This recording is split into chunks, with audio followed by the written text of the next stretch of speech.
everyone, welcome back to my channel. This is me Vidya from Millennial Mommyhood and I'm so happy today we just hit 100k on Instagram. If you guys have not seen my Instagram page, go and check it out. It's there in the description box. Today's video is all about how to prepare your child to go to school for the first time. I know it can be a very emotionally draining and very anxious period of your life, but yes, we are going to sail through it with just few couple of simple steps and lifestyle changes which you can make, and I'm going to help you out with this. Sending your child to the first time in school can be very anxious period, not only for the child but also for the parent. I will say more than the child, it's going to be a very anxious phase for the parents because we have to drop them there and we don't know what is happening inside the school boundary, and we are just there outside waiting for our child to come, and sometimes the child comes out crying, sometimes the child goes back to the school crying in the morning, and all these things adds up a lot of tension, a lot of pressure on the parents, and often the parents questions themselves, is this the right thing that I am doing? Am I sending the child to the right school? Am I doing it at the right time? So this video is going to help you out to clear all your doubts. It's going to be a long video, so gear up, take a cup of coffee, sit down, chill and listen to whatever I am saying, but this is going to help you out a lot. If you have not subscribed to my channel, do it right away. I create a lot of parenting content, and if you have any doubts, you can reach out to me on my Instagram as a direct message. Beating anxiety is the first thing that we need to do as a parent, because if you want to make sure that your child have a very comfortable transition to school in their first day or second day, third day and so on, you as parent have to be very calm and chilled out. I know it's very tough. There'll be a lot of dhak happening inside you, but yes, you can at least show a very calm and composed parent and the outward, so that the child understands that okay, my parent is chilled out, he or she is not scared, and I have to be chilled out, and it's just nothing. I just have to go and enjoy my life. So you as a parent have to learn how to regulate your emotions. First thing first, what you need to do is you have to trust the school that you have selected for your child. If you have done your homework right, if you have selected the correct school for your child, if you have thoroughly researched and you know that the school is best, the infrastructure is best, the facilities, the teachers, everything is best, you have to show your trust on the process, on the teachers, on the caretakers, and also your child. Give them time to adjust. Every child have their own settling periods. Some children does not need anything. They just run away and they just run into the school. They just enjoy going to school from day one. But some children, they need their own time. And we as parents should be there to give them the time that they require and help them to settle down in the most beautiful way. So once you start showing trust to the school that you have selected and the whole process, I will say 80% of all your problems are sorted with that. You have to be a calm and composed parent. You have to trust the process and you have to say, no matter what happens, I'm going to send my child to school daily without a break. This is the second thing that I need to tell you. Most of the time what happens is parents, they send children to school, but when they see that the child is crying to go to school in the morning, the second day or the third day or fifth or fourth, whatever day, what happens is the parent says, okay, let's take a leave today. And this break in that continuity is something which brings back everything to level 0. So do not let that happen. Let the child go to school continuously, like every weekdays, and weekend there is a holiday. They are anyhow getting a break, but do not take any additional break. Do not take your child to school and the child is crying and bring them back. This is going to create a lot of confusion in the child's mind. Just send the child to school daily. The next important thing which we need to learn as a parent is to start having a proper routine in place. Now, when I talk about routine, often a lot of parents comes out with a lot of negative vibes for that. They say that, it's near to impossible to set a routine for a child and so on, so many other things. But what happens is when you start setting up a routine, it starts giving a rhythm and it sets the biological clock of the child. Okay, Now, if you don't know, in Montessori we have a sensitive period which is known as order. Basically, we speak about something known as order, where the child craves, internally the child naturally craves for order. This order have to be maintained in the environment that they are in. This order have to be maintained in the routine that they are following. And when you take your child, pluck your child out from a routine, or when you take them into a very chaotic environment or very chaotic routine, is when the child starts throwing very powerful emotional response like tantrums and meltdowns. So what you need to do is you need to start creating very simple and easy to follow routine with your child, and not on the day when your child is going to join the school, but at least a week or two before that. I will say at least 21 days before that, because it is said that for anything to become a habit, you need to practice it continuously for 21 days. So take it as a 21 days challenge and start with it. Start with creating a proper routine for your child. Start with setting up a time where they wake up, they go to bathroom, they brush and they do their daily needs, they poop. And pooping is also a very important thing which you need to set the timing that morning they have to do it. Then having food, and then studying, and then playing or whatever it is. And sleep time again is a very, very important factor that you need to look forward for. You have to make sure that your child is getting a proper routine, and it have to be started at least 1 or 2 weeks before the school actually starts.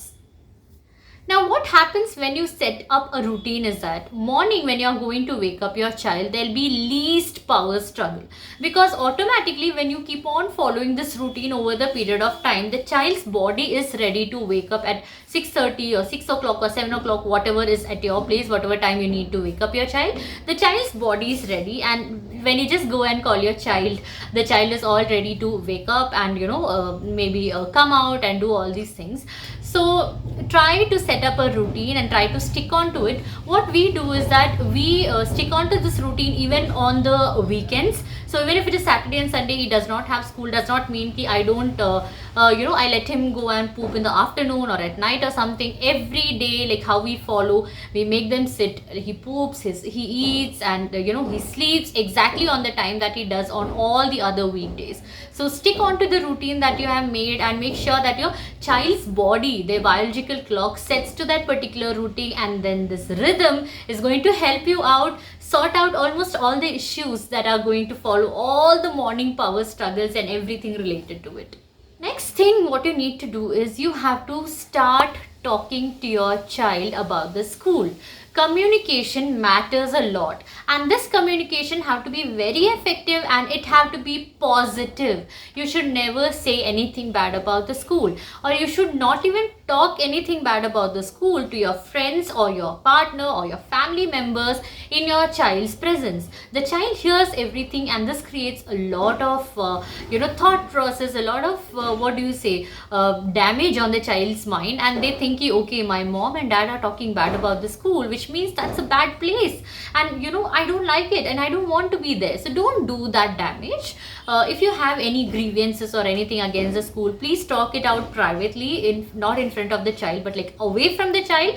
And if you want to sort it out with the teachers, you can do that, but not with your child. I, being a teacher, like when I was a teacher, I have seen a lot of time when parents, especially mothers, they stand outside the school gate and they make a group and they talk bad about school, about the teachers, subject teachers, and so on. These have different kinds of effect on the child based on their ages. For small children, they become very resilient, and they are like, I don't want to go to school, I don't like this teacher, I don't want to wake up in the morning. For bigger, elder children, they start having this, they start looking down on these teachers. Oh, my mama was talking so bad about this teacher, I am sure that this teacher is just a waste. She does not know anything. So don't do that. Don't talk bad about the school. Always talk positive things about the school. Always say how beautiful the school is, how you're going to play with your friends. My God, you're going to enjoy so much, and so on. The morning when you make your child ready to go to school, please do not make it a hush, hush, hush, hush, hush session, which means that if you have to make your child ready, give them enough amount of time. You have to wake up a bit earlier than the child. and you have to make sure that the lunch box or whatever is all set and uniform and everything is kept in place. At least for smaller children, when the child is growing up, you can teach these things to your child to keep their uniform in place, to polish their shoes and so on. But for smaller children, keep everything in place and do not make it a very rushy moment in the morning, because this happens a lot, that we are running out of time. What we do is we pull the child and come fast, let's bath and open your dress and then put water on their head and then brush their teeth. Please avoid any kind of power struggles in the morning when you are going to send your child to school. This is going to again create a lot of emotional damage on them, and they will be very irritated, and the same irritation goes when they are going towards the school, and it just escalates. So avoid any kind of rush and hush in the morning. Make it a very enjoyable moment, and talk good about the school, talk good about him or her, the teacher and other things. Play, enjoy your time out, do some activities, feed them food, and just send them to school. The next thing is, do not try out anything new on the first day to school or the second day to school or anytime. For example, suppose your child is not potty trained. Why do you want to try potty training on the first day of school itself? There are already a lot of uncertainties in your child's mind, a lot of new people, a lot of new environment. Do not add to that. So do not practice a lot of new things on the first day itself. Self-feeding, you're putting your child into the table and chair, and you're like, you have to eat your food by yourself. You have to go to school today, and in school you have to eat by yourself. In school, the child will eat by himself or herself, because they see children of their same age doing the same thing. So they start eating. But you don't do a lot of new experiments and other things on the first day or the morning of the school, and just add a lot of reasons for the child to have a terrible meltdown. The next thing is, you have to start having a very short and crisp goodbye ritual, which means that when you're going to drop your child to the school, send them, give them a hug, I love you, enjoy your school, and just send them in. If the child is going in happily, kudos to you. If the child is not going happily, if the child is crying, Mama, I want to be with you, which happens a lot, do not stand there and cry. Do not say that I'm not going to leave my child, and the caretaker is coming and plucking the child out from you. No, just give the child to the caretaker. They will take care of him. That's why they are caretakers, and they have a lot of experience in handling these kind of children. So let the child go inside. Do not tag along with them. Do not stand there. Do not try to catch a peek. What will happen is, the child, if they see you, again they will start having terrible meltdowns. So just leave them, trust the school, trust the people who are around them, and then just walk out. What to do when you are going to pick up your child from the school? Talk positive things. In fact, do not ask or inquire a lot of things to the child. Don't ask a lot of things, and don't ask negative things. I'm going to give you an example. What did you do? Did ma'am hit you? Did someone slap you? Did that girl push you? Okay. Did you cry in school? Did you cry? Ma'am ne kuch bola? Did the ayah do something to you? Okay. Fine. No, you should not cry. I'll give you one slap if you're crying. No. Don't do that. Let me tell you how you have to speak. Wow. Did you really enjoy? My God, you've grown up so much. You're carrying everything by yourself. You're going all the way to the classroom. How do you know which way you have to go? Did you make a lot of friends? Did you enjoy with them? Very nice. Tomorrow we have to do all our homework, and we have to pack our bag, keep yummy food in the lunchbox, and go to school, and we'll enjoy. I'm so happy your teacher loves you so much. Speak in a very dramatic way. It looks very dramatic. I know it looks very odd as an adult, but parenting is all about drama. You have to do a lot of drama. You have to be very excited when you're speaking to the child, and this same vibe gets carried on to the child as well, and it will help them settle very easily. So show a lot of happiness and excitement in your voice, and talk about positive things and praise them and say, oh my God, and other things, and the child will be very happy. Your child is a human, and we often forget that. I know, right? Because what we think is, when we see a child, we say that they are chubby, they are bubbly, they are happy, they are running around enjoying. Then why do they have to cry when they are going to school? Ye to badmashi hai. Why do they have to cry? Why are you crying? I'm going to slap you. Don't do that. I'm going to remind you of the face. This thing always I tell my, my friends and family members, my followers and other people, that do you remember the time when you were getting married and you were leaving your house, your family, your friends, your bedroom and everything, and you're coming to a new place?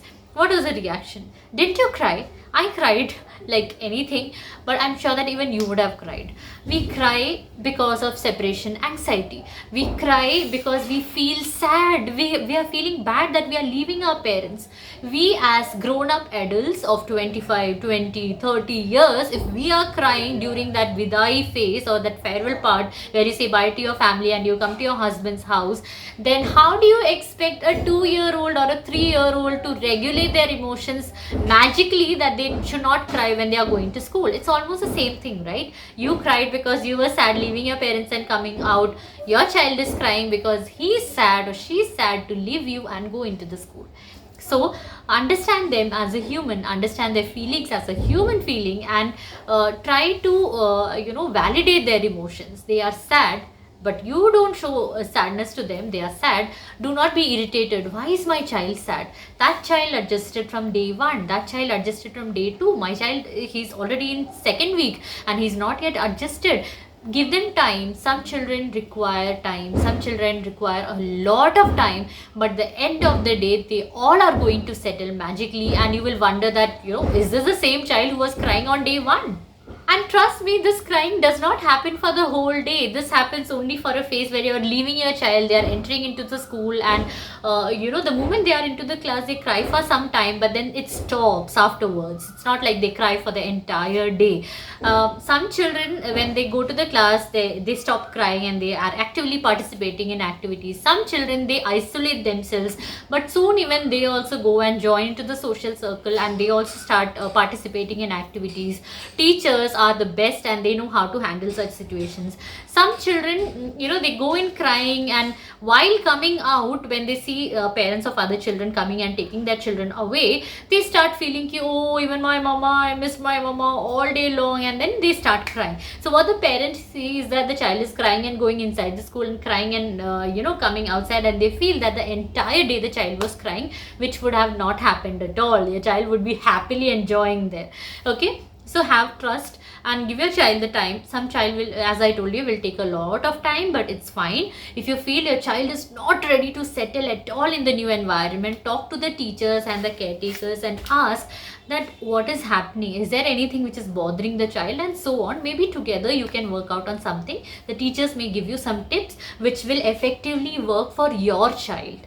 Last one, if you really have this guilty conscience that, I should have not sent my child to school this young, this is very young for my child to go to school and so on, there is always an option of NIOS or open schooling, wherein you can homeschool your child, and in the comfort of your home, you can teach your child, and your child can go and attend exams and can get the secondary, senior secondary and other certificates, vocational subjects and other certificates by studying from home without going to school. But homeschooling is a huge responsibility. It's come with huge responsibilities, and you have to be ready to take care of that, or you should have enough resources to take care of that. And as I say, homeschooling have their own pros and cons, but if you feel that traditional schooling or sending your child to school is not going to help you or your child in any way, homeschooling is always the best option.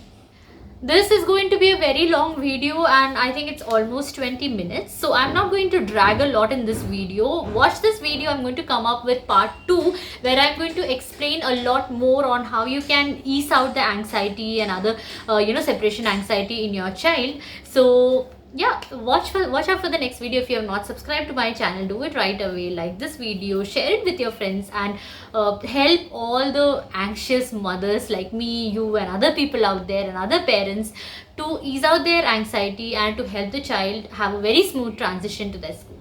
I'll catch you in the next video. Bye bye.